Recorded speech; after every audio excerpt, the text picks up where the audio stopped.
the Okanagan Nation, and we're thankful to be able to do the work today on their territory. Today is July 12th, and I'm sure none of you need a reminding that today is a really heavy day for Kelowna and for our community. For the second year in a row, we're taking a moment to pause and reflect on the tragedy that our community, quite frankly, should have never had to suffer in 2021. To remember the lives of Eric, Patrick, Jared, Kaylin, and Brad, but also to renew our call for worker safety. For those of you who I haven't had a chance to meet, my name is Kelly. I'm a labor executive in the region, and we represent unionized workers in the Valley. As you can imagine, in that position, a lot of folks have approached us, and a lot of media has approached us and asked us about the crane accident, about outcomes, about things we can do to protect workers in the future. Obviously, we would like to weigh in on that, but as you know, the WorkSafe report is only completed in May and is still not released for public. That being said, there will come a time when we have our statement on that and may take a position, but we know that there comes with a great responsibility to know exactly what happened. And so the day will come, make no mistake, it will. I committed to you last year that the Labour Council would push as hard as we could to make sure that the beautiful temporary memorial in the downtown became a permanent staple in the downtown core, and then we're here today. Similarly, we make the commitment that once our report's released, we're going to go through it with a comb and make sure that we take any action, as small as the step might be, to make sure that no workers ever have to face the reality these poor families had to. But in the meantime, I'd like to bring you up to speed on what we've been doing in the last year, in fact in the last 2 years, because this has been 2 years in the making. But at no moment today do I want that to eclipse at all what today is really about, and that's to commemorate the lives, first and foremost, of Eric, Patrick, Jared, Kaylin, and Brad. Real quick before I jump into that, I just want to say, report available or no report available, even with the best safety provisions, oversights, the strictest compliance, ultimately nothing changes unless your workplace culture changes. The Okanagan is a fast growth environment where the pace of consumption and economic growth is relentless, and it challenges the lives and the well-being of us on mental, emotional, and physical ways every day.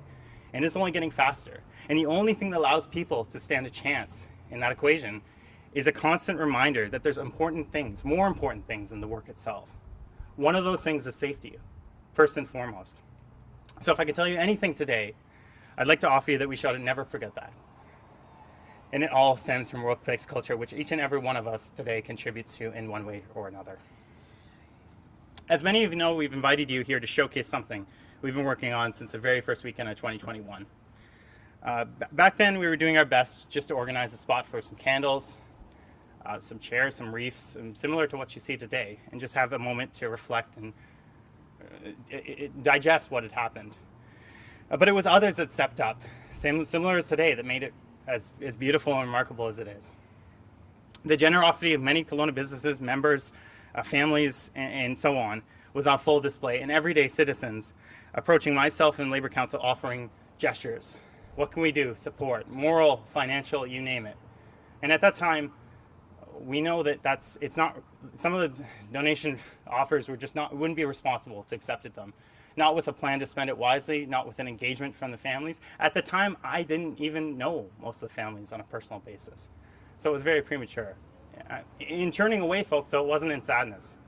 A lot of them would simply nod their head and say, well, whenever the day's right, we're there. And today is that day.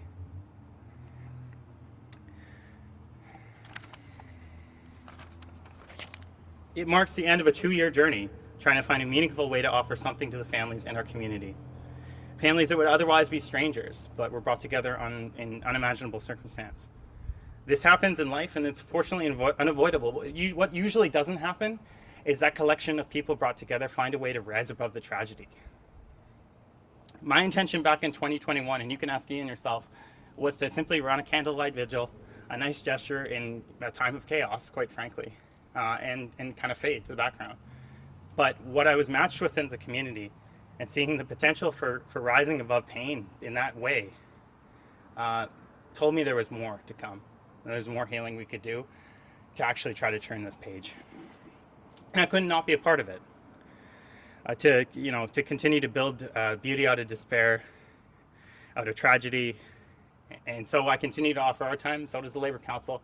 All of us contribute in the ways we can, and we have it on showcase today. And but we're not alone in this audience. There's a lot of people among you at the front, in the back, among the crowd, who've contributed along the way and paved that path of recovery every step of the way with us. And some of them are on the program. It's not simply to fill a program. It's because they've got us where we are today. Probably one of the most striking symbols we saw and we see today was the safety vests hung up from businesses on people's doorsteps. Right around the crash site, right around one in particular, the memory is burned into my mind. The fencing panels that had the vests on them, and the flowers, and the displays, and the candles. And to see that's what I'm talking about, was that actual rising above the tragedy. And I knew that meant something to me. It meant even more to the families. And so I knew that to not make that permanent, just that when we saw it weather and fade away and elements go missing and things move along, to think that that's not permanent. I mean, we're all people. We probably disagree on a whole bunch of things, but the one thing we should agree on is that this family's had enough loss. And so that's what we've been working on, is to try to make sure there's none more, and then we have a permanent memorial. I want to give our later speakers most of the opportunity to describe the design and the project, because especially in consideration of core engineering, they've done a tremendous job. Endless consultations, visioning exercises with nothing in front, just to not even bias it at all, just get a complete vision and scope of what it should look like and build it piece by piece from there. And so I think that they really are in the best spot to talk to you about it. But I do kind of want to emphasize one thing before I start moving along in the program, and that's that each person was a unique person with unique stories. Not all were crane workers. Not all were parents. Affected by this, not all died. Some are alive today that have lasting effects of what had happened. But all matter, and all are loved. Especially the 5 men that we lost. I feel in my heart that's where we are today. We're striking a balance that serves more than just one subset of people. We're trying to find something that's a welcoming space for everyone, including ourselves, to rise above tragedy and pain in our lives. And so with that, I'm proud to be here today, and I'm thank you for joining me in the short time we have. With that, I'd like to pass off the microphone and advance in our program a bit. So if you please would join me in welcoming our representative from the City of Kelowna today, thank you for joining us today, Mayor Tom Dias, to say a few words about today's memorial.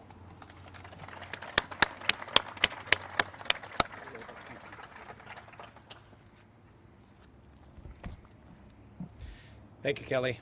Good morning, everyone. I'd like to thank you for being here today. The morning of July 12th, 2021 will be a memory that will be ingrained in the memory of citizens of Kelowna forever. And this memorial that will be built upon this ground will help share that memory with us. The tragedy of the crane that collapsed 2 years ago shook our community to its core. And it is essential that we honor the memory of Brad Elinskek, Kaylin Vilnius, Jared Zook, Eric Stemmer, Patrick Stemmer, who lost their lives that tragic morning. It is also essential that we learn from the horrific experience so that it never happens again. I am heartened to be here today with the North Okanagan Labour Council and the United Way to announce a collaboration project that will create a memorial in Knowles Heritage Park to commemorate the tragic crane collapse and promote worker safety, job site safety, and safety training. The site for this installation was chosen in consultation with the families of the victims. The City of Kelowna is committed to promoting safety in all areas for our community, and this is just one way we can honor those who lost their lives the morning of July 12th, 2021, while also promoting awareness and education around safety in the workplace. As we move forward, let us remember the lives that were lost and keep their memories alive through this memorial. Thank you for being here today, standing alongside the families of those individuals who were lost, to help share in their memory, and for your commitment to creating a safer community and this beautiful memorial in memory of those that we lost. Thank you.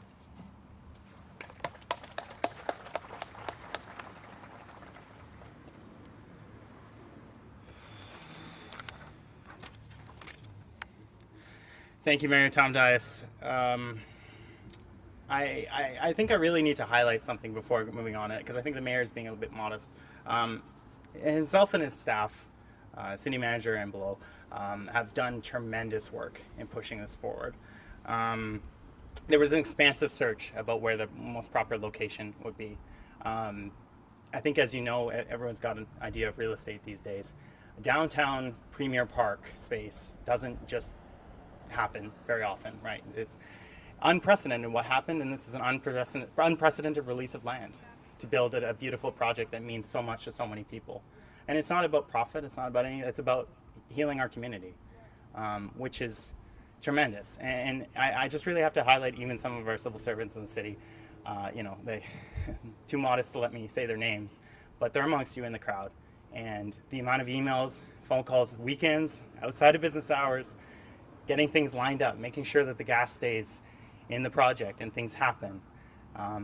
It's commendable. So the city, without the city, there's no project. So I have to really just give them another round of applause for all the work they've done.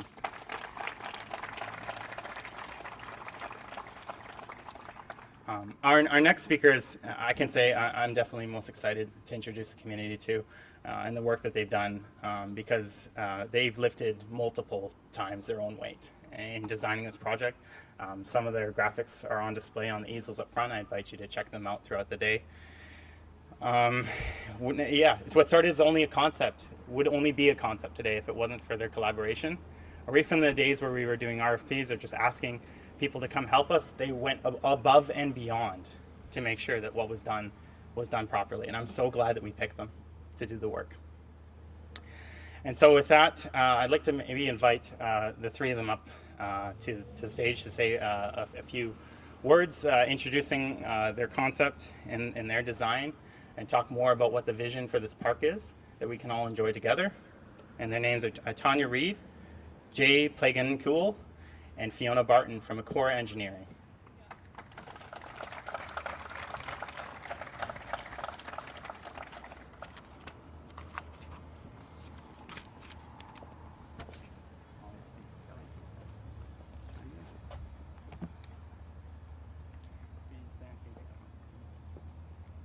July 12th, 2021 changed our community forever. But when tragedy hits a community and how we respond to it shows the strength of that community. Our community showed its support and care for the families by placing safety vests outside their workplaces and homes, and they were everywhere. And that's why we're wearing them today. And now us coming together to create this memorial garden for the families and the community is the next step of us coming together in tragedy. This garden is a memorial for the 5 lives lost that day. It is not memorializing that tragic day. We started this process not wanting to put any pen to paper until we met with the families. And we are so honored to have met you all and the stories you shared. We loved hearing about Eric's strength as a leader, how he was the jokester, and how he hated hiccups. Kaylin's heart of gold, the story about the potatoes, and his natural ability as an artist. Jared, or Jer Bear, how meticulous he was and how he loved to help others. Patrick, or Patty, I think how he'd do anything to make his girls laugh, how he'd throw them in the air and they would say "Daddy" more. Brad, with his crazy socks, the heart, the soul, and the rock to his family. We wanted this to be the guide of the design process. This memorial garden will be a place for families and community to heal, reflect, and remember. We call this the Rise Memorial because the word invokes promise of hope. It brings to mind trees rising to the sky and buildings rising from nothing. Our souls rise into a greater purpose, and when tragedy happens, we won't be held down, we will rise.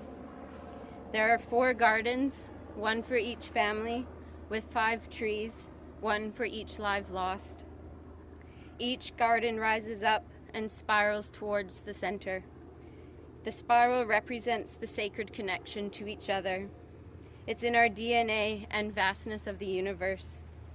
Life can spiral out of control, and around the sacred space, but the circle around the sacred space represents oneness, wholeness, community, or God holding us together. This space is for you to come and sit in your brokenness and begin to find hope and joy. My hope is that the families will also feel closer to their loved ones. The rising retaining wall is tiled with different panorama views of our Okanagan Valley. These 5 men helped build our community, whether it was engineering or construction, and they all had the love for nature. At the center of the garden is a tree of life. Tree of life represents the afterlife and our connection to it. A concrete path with different quotes or poems will connect one side to the other, while the other paths will have stepping stones with vibrant creeping thyme. As you walk through this garden, there will be a sense of discovery and wonder. This ensures kids can explore while you may want to sit on the benches. In the drawings, you will see tiles placed on the front of the benches. These tiles will be white tiles, but painted by the members of family and community. They could be pictures, handprints, or messages. One day, these kids can come back to this garden and say, "I painted that for Dad." There is no method or wrong way to grieve, especially after sudden loss. And I cannot imagine what these families are going through. Community coming together in tragedy shows support and positive change. And I hope you all know this community cares. Thank you.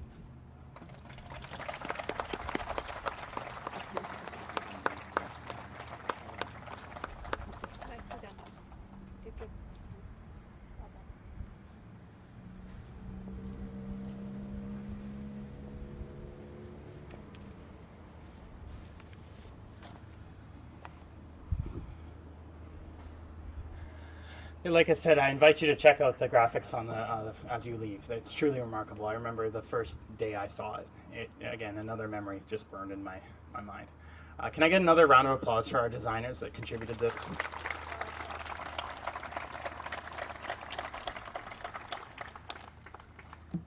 Very cool individuals if you get to meet them one-on-one. Extremely experienced and sincere individuals for our community. So our next speaker is going to talk to us a little bit about how it's going to happen.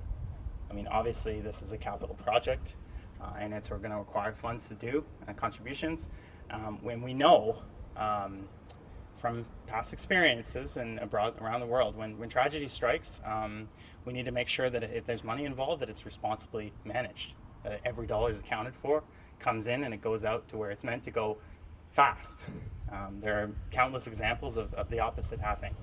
And for that reason, we did a large canvas to find someone who's responsible and who's going to be able to deliver that, to make sure that folks that want to give from their hearts won't regret it. And so I'm happy to say that United Way, BC, Southern Interior representatives are here today. They're going to talk to us about how they stepped up. They have a fundraising page that's just launched just this morning, where donations and tax receipts can be made. They're going to be accountable for the collection, disbursements, and everything in between. And I'd like to allow our speaker to tell us what motivated them to get involved, and to highlight the website and what's available to the community as well. So our representative from Southern Interior is Jeremy Lugaway from the BC United Way. And please give him a round of applause to the stage.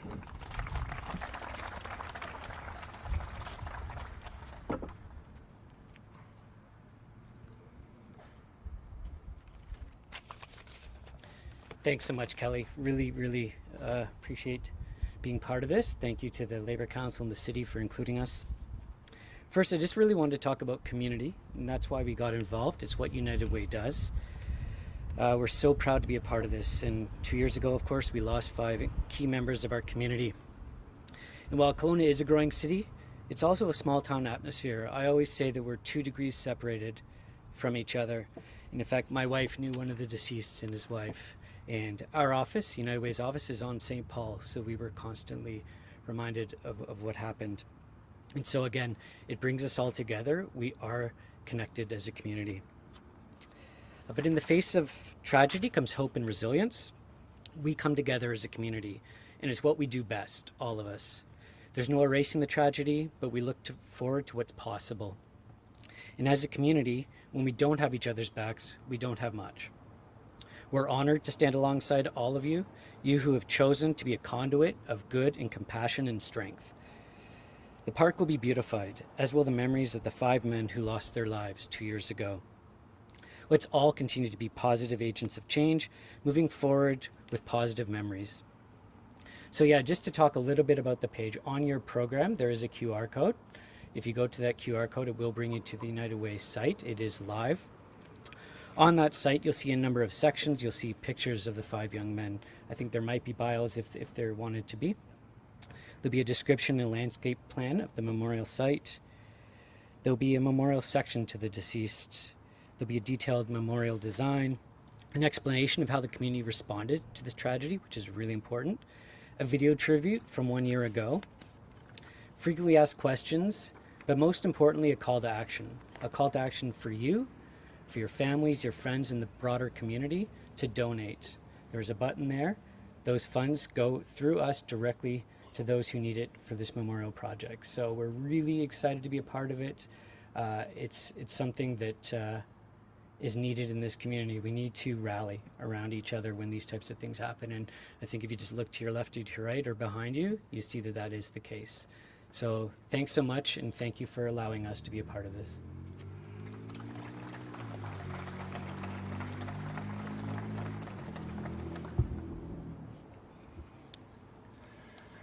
One more round of applause just for United Way.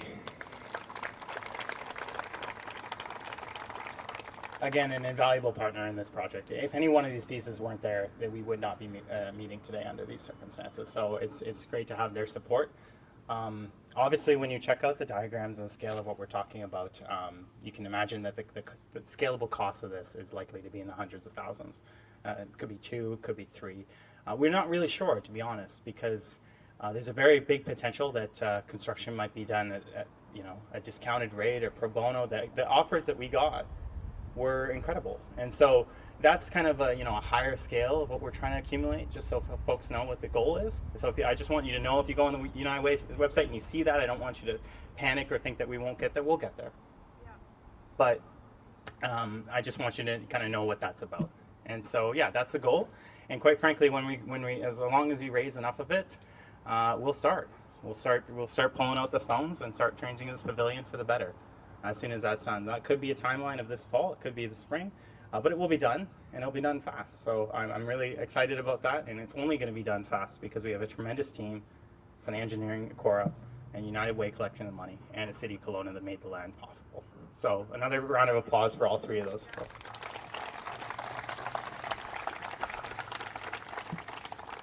I also do want to highlight that this morning I had another sincere gesture from WorkSafe BC.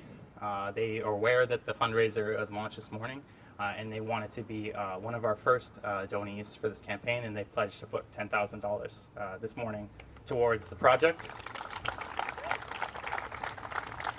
And I have to commend Terrence Little from WorkSafe BC for kind of lining that stuff up. I imagine you get those really short, brief emails, but when it's got that kind of money in it, there's a lot of behind-the-scenes stuff that goes along with that too. So commend you for your action, and a big round of applause for WorkSafe BC.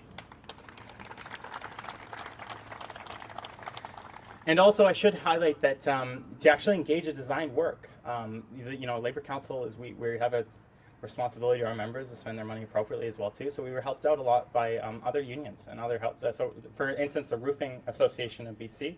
I cannot go without mentioning Brian Wallner. He's the CEO of RCABC, and they put up the seed money for us to do design works and do these consultations. So it's another, the support is there. So don't feel like, if you, yeah, I know. Round of applause for RCABC. Yeah. every dollar helps. Small donations, big donations, everything in between, it'll all go accounted for. We're going to have different design elements of this where you potentially could participate or buy a tile to be placed permanently in the memorial for a certain cost. There's a lot of things we want to do because we don't just want to simply, here's the project, right? We want this to be an experience that people can come and sort of close one chapter of the book for themselves and have a project that lasts in their heart forever. With that, I think we're running just about on schedule. I'd like to dedicate enough time before our moment of silence at 10:55 for any of the family members, and I don't actually have a particular order, so don't be shy on the stage and the podium. If you'd like to come forward and say anything that you need to say or want to say, and if that's a lot, if that's little, if that's nothing, that's fine. Please open microphone for any of the families that would like to come up and say a few words. Just looking around, maybe wave to me if okay, Stephen, Pam, Zook. Thanks, folks. All yours.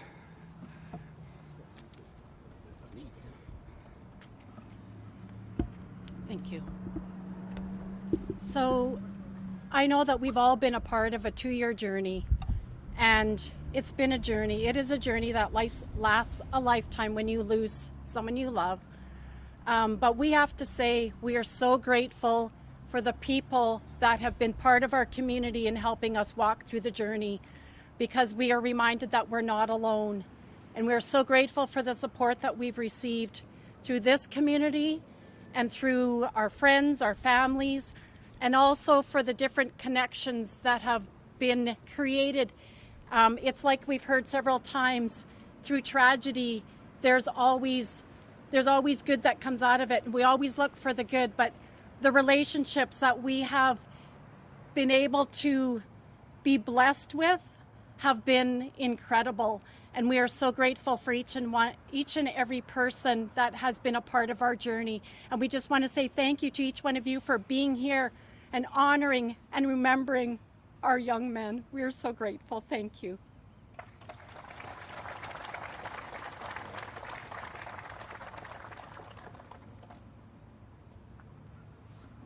Yeah, as my wife shared, it has definitely been a journey these last couple of years, and we've learned a lot, but we are grateful for our new friends, our new family. One thing that I struggled with, and I know probably many of you struggle with, how do you talk to someone that's lost someone that they love? And I mean, for me, that was always a struggle. But I would tell you one thing, if you come and you talk to me and you ask about my son, you'll be my new best friend. And I think, yeah, I don't know what else I can say about that, is that when people are grieving, when they're walking through something, if you just talk to them, ask them about who their son, their daughter, their husband, their wife, their grandma, their grandpa was, they'll be more than willing to talk to you. And again, as my wife said, thank you all for coming. I've seen a number of Jared's co-workers here. Thank you guys for coming. If you tell me stories about Jared, you'll be my new best friend. But I also I really want to give a shout out for Kelly. Kelly will say that it's only his job. He's only been doing what he's hired to do, but I think Kelly's gone over and above in these last 2 years. He's been pushing hard.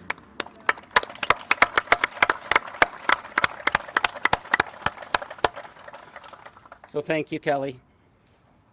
And to Ikora, some of the best times has been on the Zoom call with them describing who our son was. And they were very personable, very willing to work with us. And what they have come up with, when we first got here to Kelowna on Saturday, we came and we kind of sat in this space to see what it was. And we thought it was beautiful. So I know that my son's name and some other names are going to be inside that circle, but I think it's also going to be a safe place for people that are hurting, that they can come and sit and receive some peace. And I love the theme of it, Rise Memorial. I think that's very fitting.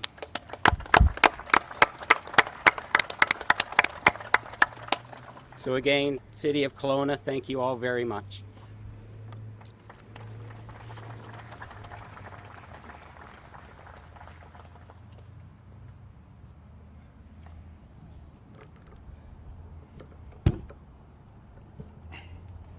We have about 5-10 minutes remaining. I want to invite any other family members that would like to. Yep, go on out, Danielle.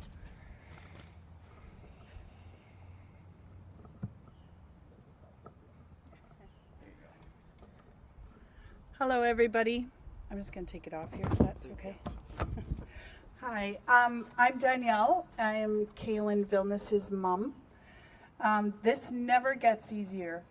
It just doesn't over time. People say, you know, with time, it won't be as difficult, and that's not true. I just look around here today and I just see all these faces, and I just want to say firstly, thank you, each and every one of you, for coming out and celebrating this event with us. It's a big deal to us. I know for myself, having nowhere to go to mourn my son has been extremely difficult. We had a temporary memorial set up at the construction site, but that was equally difficult. It was dirty, it was loud, and this place, this space that the city has given to us, what an honor. What an honor. I just want to commend the city. I know we've done that already, but I need to from my family, because it's important for us to have a place to go to remember our loved ones, right?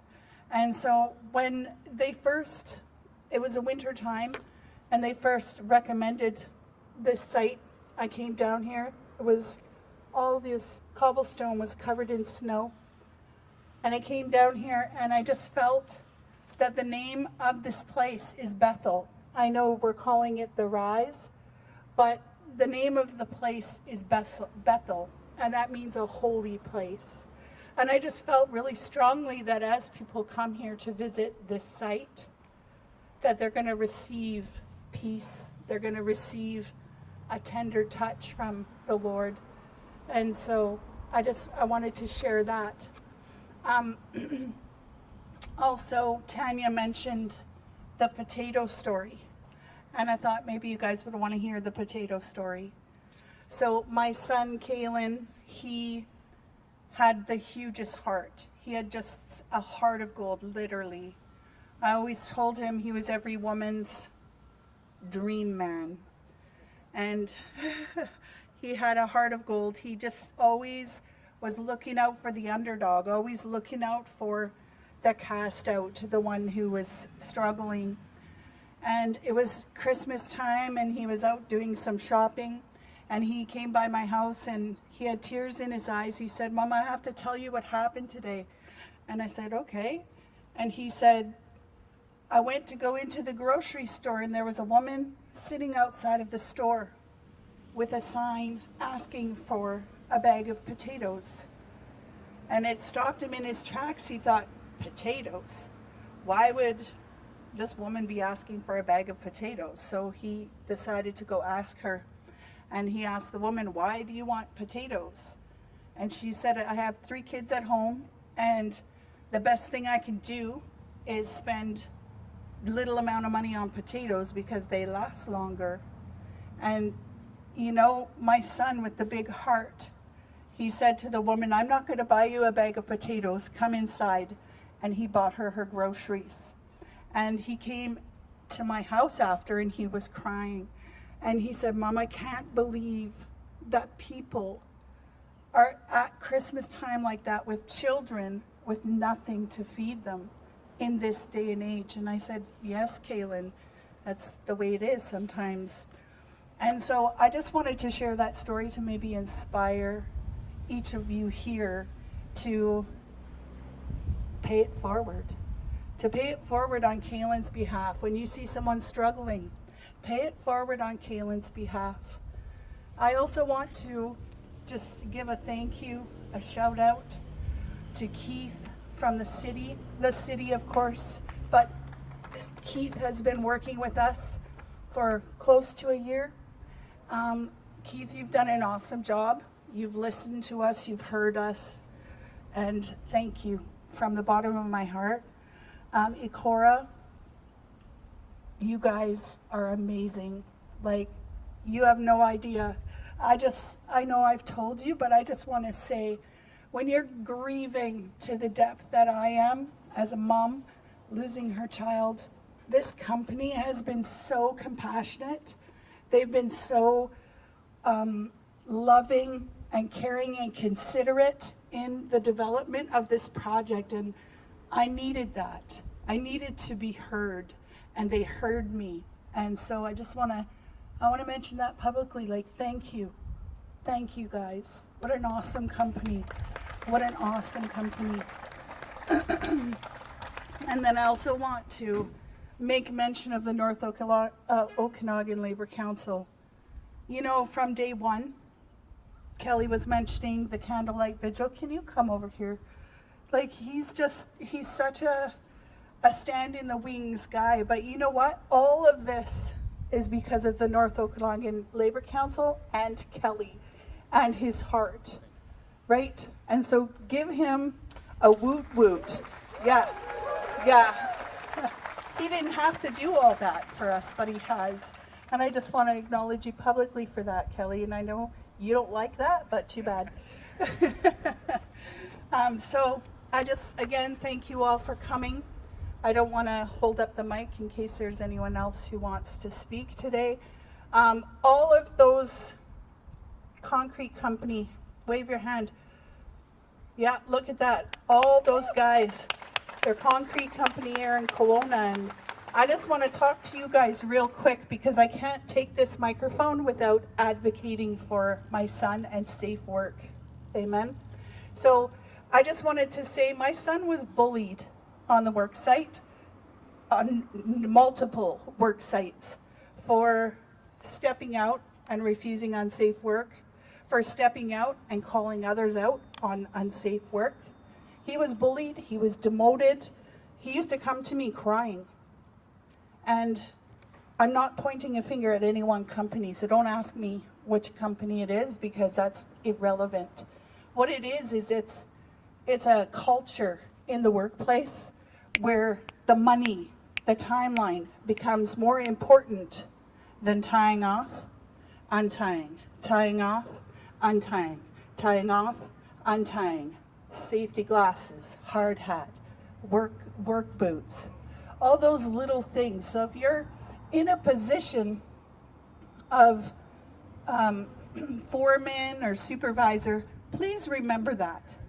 Please remember that take that extra time, because that extra hour isn't going to make a difference in your bottom line, amen?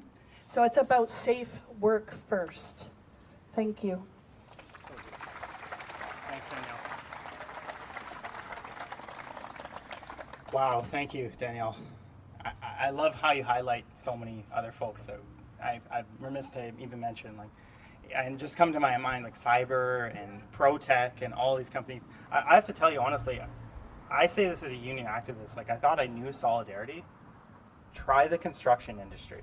I have never ever seen such an outpouring of support and family in that industry, and it's overwhelming. It's absolutely overwhelming. So yeah, I just have to highlight, if you weren't mentioned, I mean, we're all here together as, you know, family in the park here. And I also have to invite you, like, before you go, just quickly talk to the folks over here about the designs. There's just so much in there. The legacy tree, the cherry trees, the nature walk, the cobblestone. It's just, every element of it is inspired by something meaningful. And I want to make sure that when you folks enjoy this in the future, that when you're actually walking through it, you actually can understand what the intended symbol is. Of course, it's what you want it to be.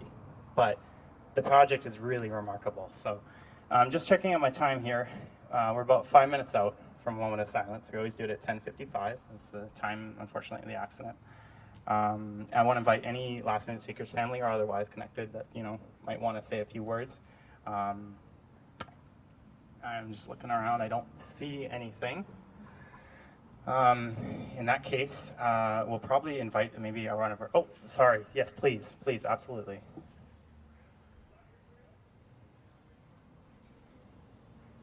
And if the bagpipers may be floating around, maybe we could just get you to the front or in the wings. But please take as long as you need. I won't be very long. I'll just be a minute.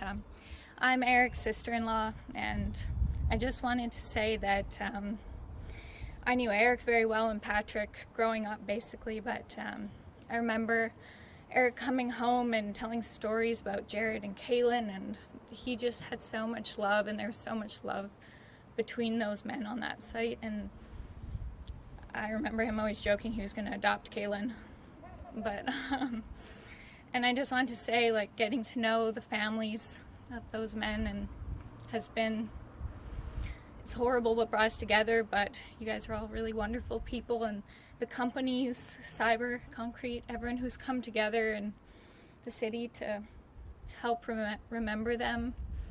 It brings so much comfort, I think, to the families that have lost so much. So just wanted to say thank you to everyone, and yeah.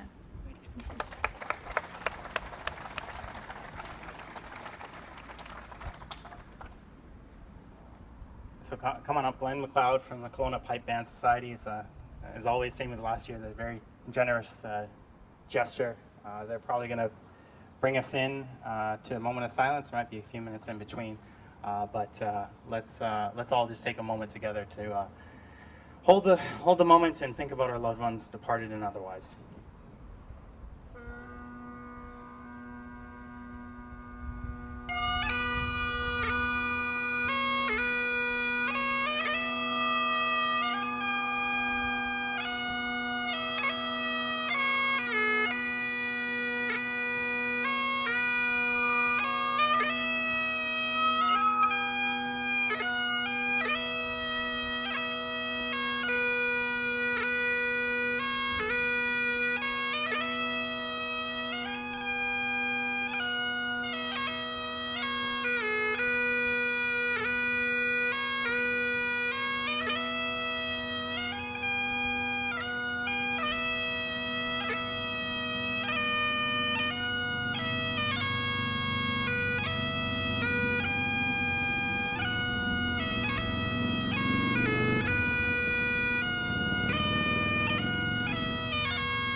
Thank you so much, Glenn.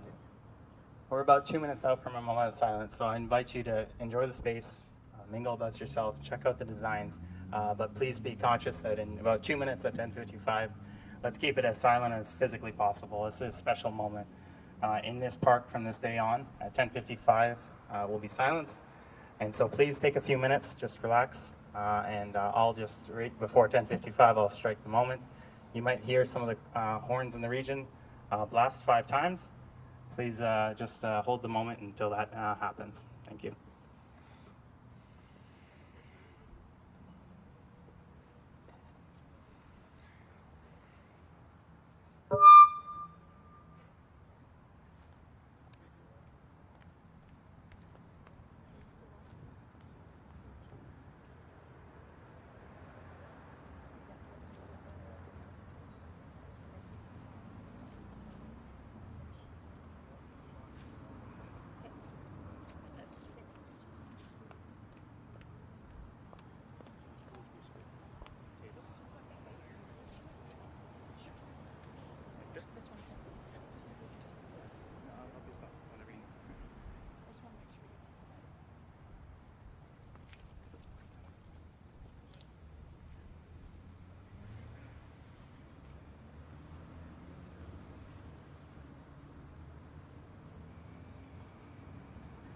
Moment starts now.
Thank you, everyone, for that moment. Very special. Thank you. And with that, we're going to bid you farewell for the day. This is your park. Obviously, enjoy it as you need. The donation page link is on the front. Also on the back tables, you'll see another link code. That's just to sign up for a mailing list if you want to stay connected to the project. Not a donation, just simply if you want to have me and the Labour Council let you know where things are at and what's going on. Either sign up through that code, or you can even just come up to me and we'll write your email down and we'll build the list that way. We're sticking around for a while. We're not tearing down for a while. Please, I can tell you that the most meaningful moments I've had in this community was one-on-one talking to folks about this tragic accident, but also just connecting on a human level of what's more to come. And because I do believe the community can rise above this. In so many ways, they've shown me that the potential, and we're going to keep showing it with building and redesigning this space as we have today. So thank you, everyone, for coming. Please take care of yourselves and do something nice for yourself tonight, and stay safe out there.